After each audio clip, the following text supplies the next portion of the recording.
Production funding for Behind the Headlines is made possible in part by the WKNO Production Fund, the WKNO Endowment Fund, and by viewers like you. Thank you. Elections, the TVA decision, and much more tonight on Behind the Headlines.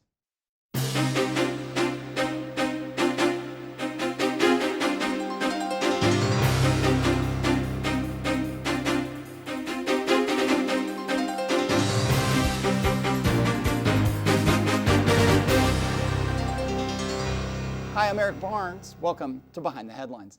We do have a roundtable of journalists this week talking about some of the biggest stories of the past few weeks, starting with Abigail Warren, who covers the suburbs for us at the Daily Memphian. Thanks for being here. Thanks for having me.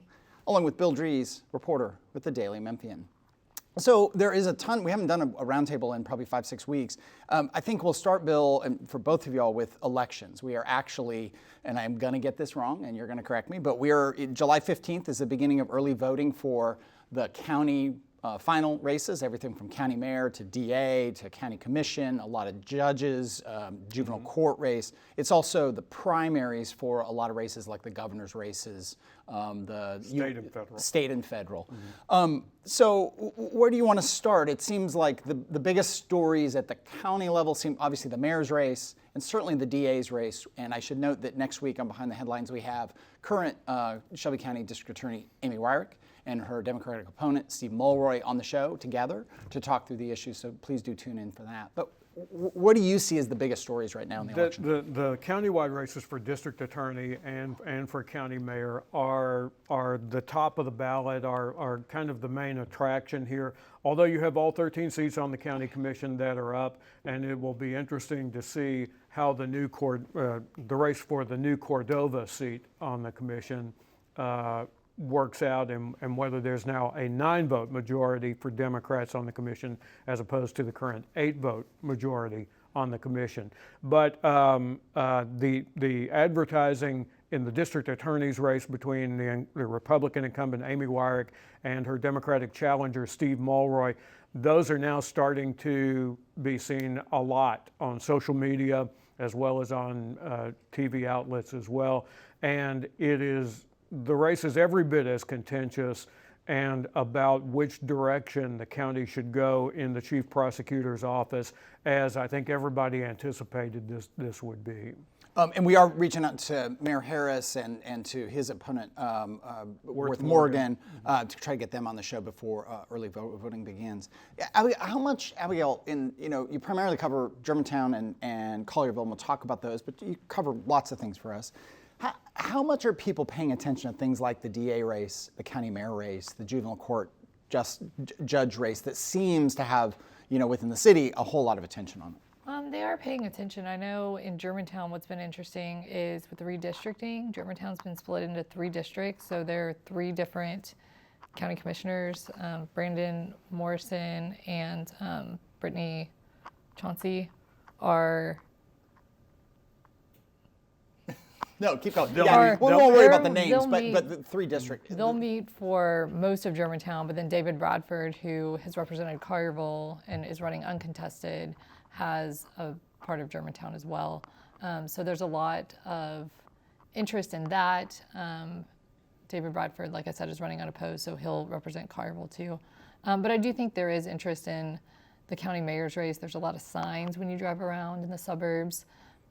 So I think people are paying attention. I see more mayor signs than I see DA signs or anything else. County mayor signs. Yes, but also, Germantown mayor's race, is that election, I screw this up every time. Is that election's in November? That's in November. Okay, so that's only really... And Mayor Mike Palazzolo is seeking re-election. He pulled his petition on Monday, and so far he doesn't have an opponent. Right. You don't cover Bartlett or Lakeland, but it is of interest there that they actually have 2...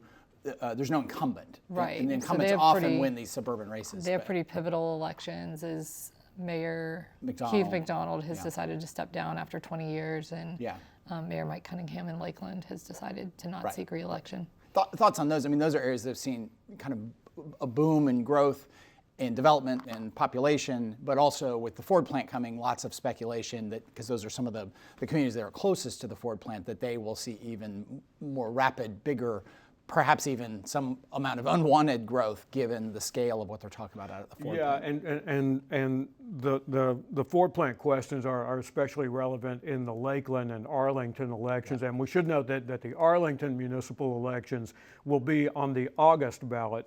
The other suburban towns and cities go in November, just to make this more difficult. And this is the point at which I say, and I point to the Shelby County Election Commission has a very good website, shelbyvote.org. We cover at the Daily Memphian, other folks in town cover these issues, but you can go to shelbyvote.org and you can figure out exactly where your district and when that election is going to happen. It is very confusing. It's one of my rants, is there are just too many elections, and I think it does work against us in terms of turnout. But shelbyvote.org, the Election Commission's website, has all these dates, so please do go and look. And in lieu of changes that you would like to see in Which the aren't gonna happen this election year, yeah. schedule, We're still gonna have 17 elections every We year. will be running plenty of features that just explain some of the basics of this. We call the series Ballot Basics, and we will have that. But one thing that I'm interested in seeing in the August county general elections is the status of the city and suburbs divide on those countywide races for mayor and for district attorney. For folks who don't know, the largest majority of Democratic voters in any single county in the state is here in Shelby County, and it's the Democratic base within the city of Memphis. The largest base of Republican voters in any single county in the state is also in Shelby County, and it's in the suburbs that are outside of the city. So I'll be interested to see the status of kind of that dividing line in both of those countywide races. Segue out of elections into talking about MLGW and TVA. We've done a lot on those. We had Jeff Lyash, the head of TVA, on not a number of times. JT Young, the head of the MLGW. We talked to the mayor about it. We've talked to lots of people about this pivotal decision. And again, just to reframe it briefly, TVA has been a provider of electricity to MLGW for 80 years. It's the biggest customer in TVA, something like 10% of their revenue. And there is an opportunity to either renew the contract with TVA or renegotiate a contract or break ties with TVA and go with another sources. The city, MLGW, had been having a bidding process, a very elaborate bidding process that covers, and I'll try to do this right, bids for the transmission of electricity, bids for power generation, in terms of natural gas fired or traditionally power generation, or renewable energy sources. And so recently, Bill, you were not able to be here when I was talking to Dan Michael, the juvenile court judge, because without naming names and who the bidders are, MLGW gave the public and city council especially an eye onto what those bids look like, what kind of costs, what kinds of savings or non-savings there are. What did you learn there about where we're going? Well, we learned from this that the RFP process, as it's called, request for proposals on all of this, that the savings that some studies done by groups with an interest in this process who were potential rivals to TVA on this, they all had studies projecting from $100 million in savings annually with a new provider over TVA to $450 million annually. Well, the RFP process came in with savings of about $22 million in one of the two most frequently mentioned options to $55 million in savings annually with a switch to another provider by the second option on this. Immediately, critics of the process surfaced and said, this is not accurate. So that will continue. Part of that criticism was that from people who are pushing to leave TVA was that, well, this is too skeptical, too cautious an assessment. And I think what it will also probably do is it will reignite the controversy over the idea that Light, Gas, and Water has to generate some of its own electric power, which means building a plant, even if it's having someone contracted out to do that for them. So I think you'll see that surface again as a point of discussion, although prior to this there had pretty much been agreement among even the critics that, yeah, Light, Gas, and Water, if they got someone like a MISO, Mid-Continent Independent System Operator, to provide the electric power through its marketplace, that there would have to be some independent power generation of that. One thing that brought up, and you did a really interesting story for us recently, Abigail, is, and I had not really thought about this, that MLGW provides power to all the suburbs, but really is not by the sort of creation bylaws, the structure of MLGW, it is a city-owned asset. So there have been times where there was a non-voting suburban representative on the board of MLGW, just as an ex officio non-voting representative. That position hasn't been filled. And the suburban mayors are a bit worried, right, that they don't have a voice in this decision, and they are, of course, dependent, on 30% of the population in Shelby County, I believe, is outside the city of Memphis, and they feel like they don't have a voice on it. Right, and while they did have a representative, they felt like their voice wasn't significant, that it didn't hold weight because that person didn't vote. They did appreciate his insight, but it was challenging to not have a vote, and so there's actually legislation that Representative Kevin Vaughn may be bringing forward that could address that. That's one thing I think that the legislature will be looking at next year to see if there's a way to give the suburbs more of a voice. It's really challenging, I know, to the mayors when there are power issues. I remember a few years ago there was a power issue in the Germantown Park neighborhood, kind of by Hacks Cross and Poplar Pike, and they were dealing, it would be blue sky, pretty day, and they would have a power outage. And so I remember one mom saying, I'm throwing away my Costco bill every month. And so just due to the number of power outages. And so it's always a challenge because they'll call the city of Germantown, but the city can't really do much because it is, like you said, a city of Memphis owned asset. And so they would like to see more of a voice. There's also challenges with if MLGW does leave TVA, what does that look like for infrastructure? There's a lot of concerns about what the reliability is if MLGW leaves TVA. So there's there's a lot of concerns right now. And that is one of the things that people have, even people who have said who've been on the show or we've interviewed in the Daily Memphian, I've read in other outlets, who say, well, I don't like TVA in certain ways, and I feel like, there are complaints about excess salary, of secrecy, of they're not engaged in Memphis, but they're engaged in Chattanooga and Nashville, and all those kind of criticism. Even some of those critics, Bill, will say, yeah, but they're always reliable. I mean, that they are incredibly reliable and have been proven to be a reliable source of electricity.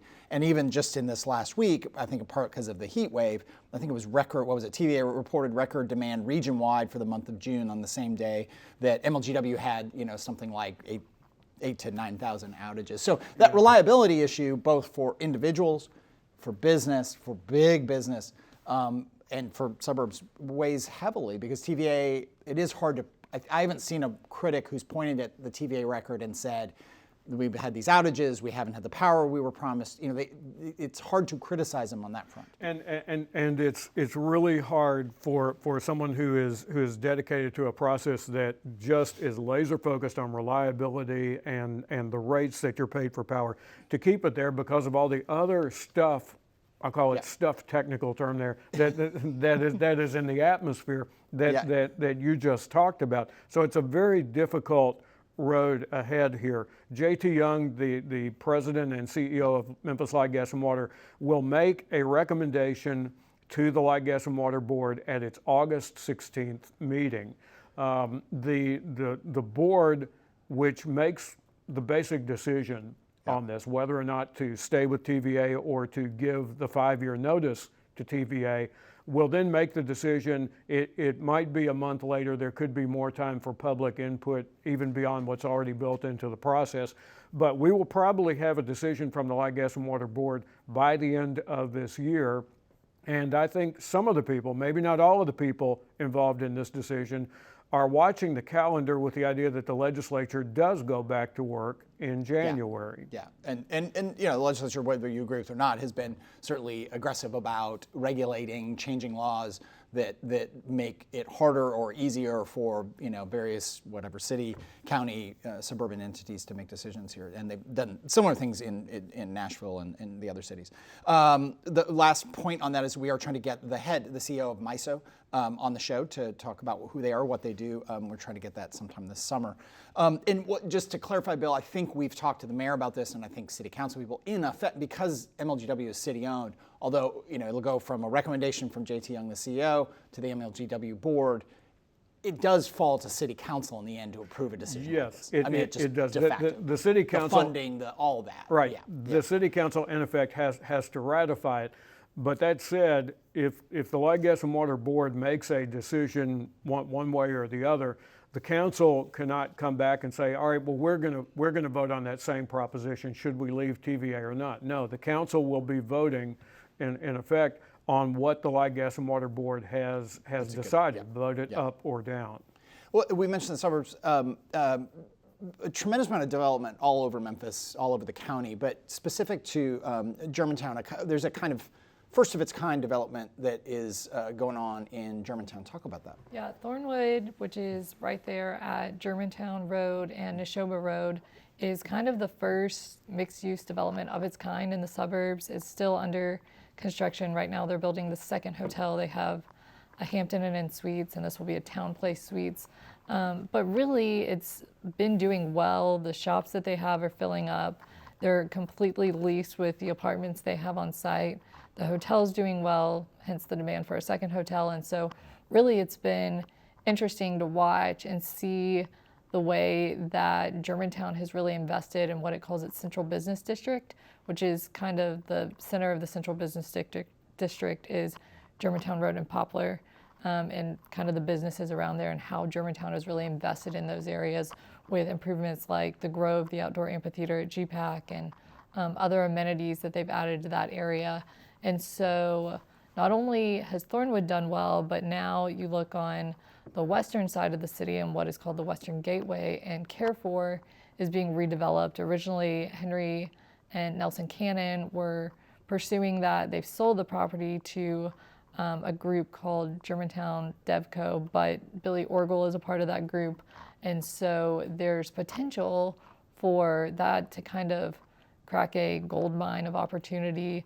There's belief that what Thornwood did for the Central Business District, Thornwood can do for that western side of Carrefour town. Can do yes, yes, that Carrefour can do for the Western Gateway. And so Carrefour does have challenges because it's surrounded by Memphis on the north and south side, and so that makes it a little bit more challenging because Germantown can't invest in Memphis.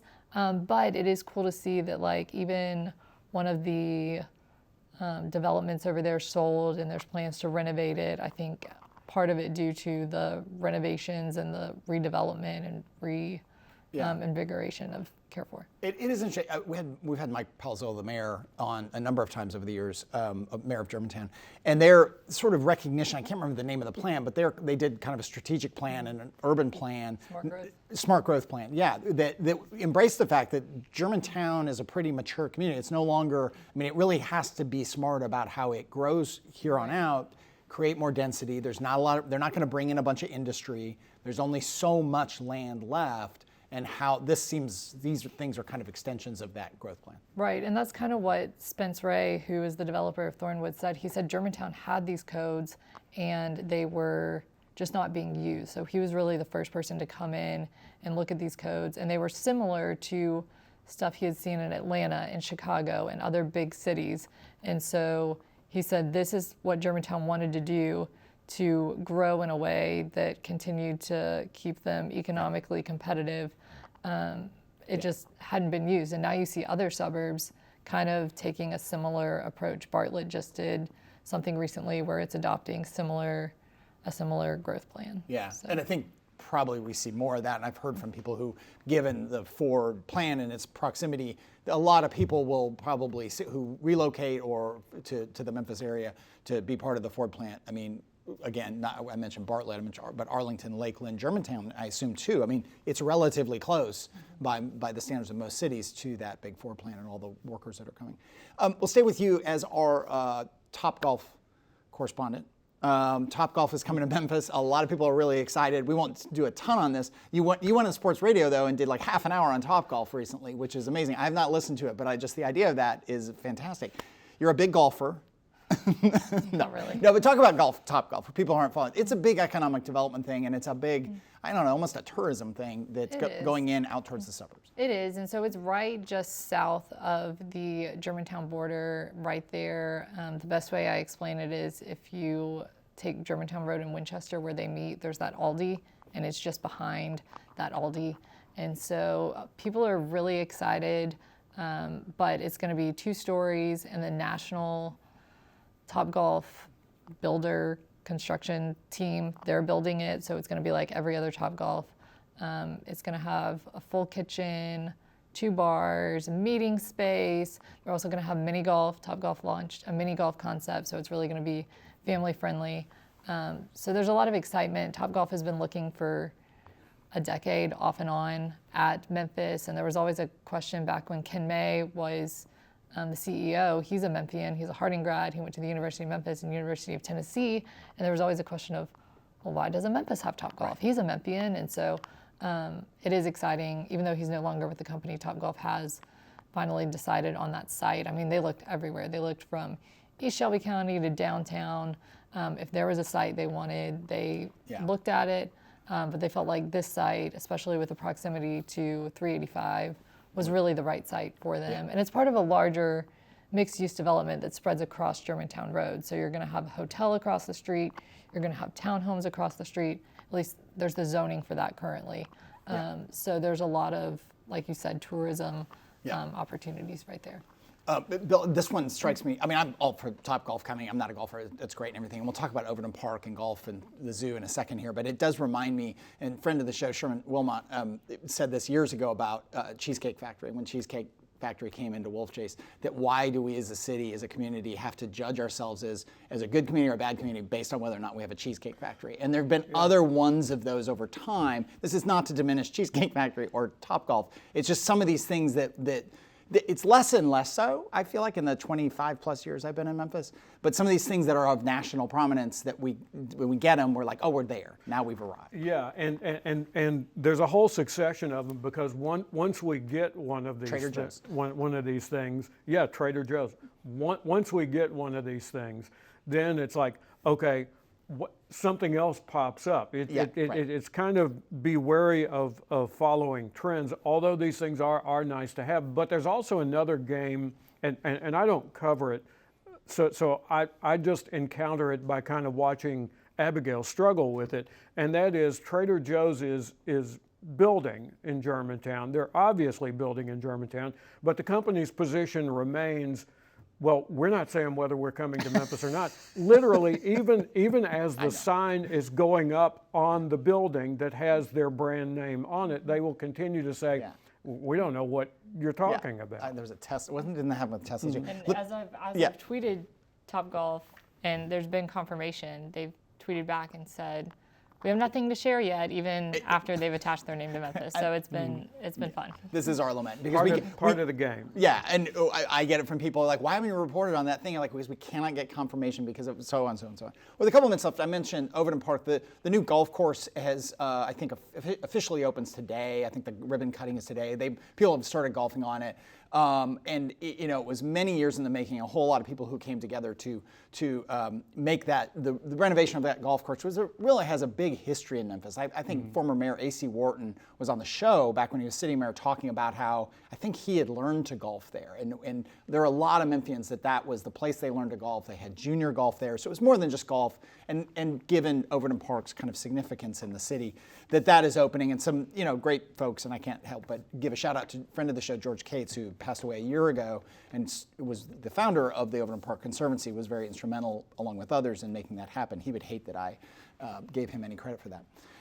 But that opening of that comes as, we had a kind of fits and start announcement from the zoo and OPC that they've come up with an agreement, and we've talked about that. We were trying to get Tina Sullivan, the head of the Overton Park Conservancy, and Jim Dean, CEO of the zoo, on to talk about the settlement. As I hear, there are still some details to be worked out. But in the midst of that, Jim Dean is leaving after 3 years at the zoo. The significance of that, and maybe Jim's been on the show, I think, back in the day. He was here. It came in an incredibly tumultuous time, and by most accounts that I hear, did a lot of good. and healed a lot of wounds and really turned a lot of things around, all against the backdrop, not just of the fight about parking and so on, but against COVID and the financial stress that caused. Yeah, and I think that what you saw here was one of those times in an organization and the politics of an organization, which I think all organizations like this have to some level, even though the people involved probably don't want to acknowledge it very openly. But in the politics of this particular organization and the tumultuous issues that were faced there, you saw the board and the city go for a director who in essence, his job was to reorient that institution, to basically reset it and its goal. And that's what Jim Dean did during his brief time here. And now you have Matt Thompson, who has been at the zoo for quite a while, who comes in to run the organization. All right, I didn't give enough time to that and a bunch of other things, but thank you both for being here. Thank you for joining us again. Next week, DA Amy Wyrick, her challenger, Steve Mulroy, also been on the show a number of times. They will be on to talk about the issues around that race. For longtime listeners of the show, if you thought I opened the show weird today by saying, hi, I'm Eric Barnes, in 13 years, that is the first time I've ever done that, so you were not wrong. Thanks for joining us. You can get the full show on WKNO.org. You can download the full show from wherever you get your podcasts, including on the Daily Memphian site. Thanks. We'll see you next week.